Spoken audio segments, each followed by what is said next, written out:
जब से चढ़ल बाता सहारा अरे करे खातिर बात टाइम नई खेका तहारा कवाना मस्ती में बारू जब से चढ़ल बाता सहारा अरे करे खातिर बात टाइम नई खेका तहारा तो काहे काट तारू फोन बोलो ई का बदतमीजी है।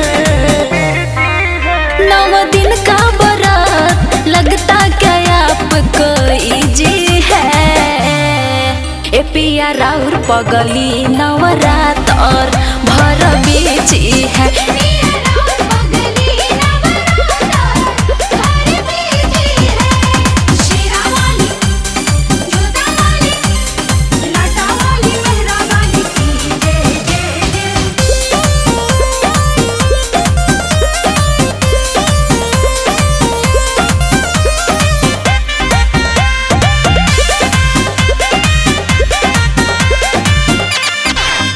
अरे जानता नी रंगले बारू मन में भगवती के रंग हो फुर्सत में कबो बात कहला अब करब नहीं तंग हो। रखले बानी घर में कलसा होता पूजा पाठ जी और नीक लगते ये पिया रहती रौरा जदी साथ जी। नौकरी है प्राइवेट कोई अपना नहीं निजी है। 9 दिन का बारात लगता क्या आपको इजी है। ए पिया पिया राउर पगली नवरात और भर बीजी है।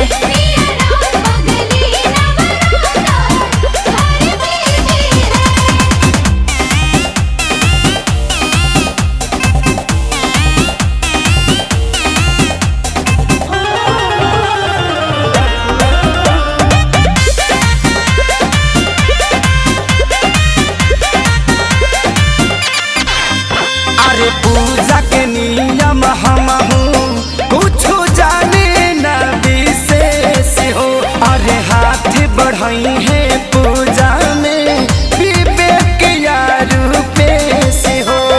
बानी हम अकेले ले ले घर के जिम्मेदारी दशहरा में दूर हरदम ए जी रहे नीखे सारी।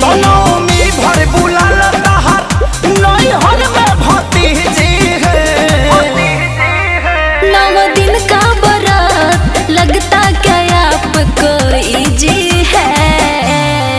ए पिया राउर पगली नवरात और भर बीची है।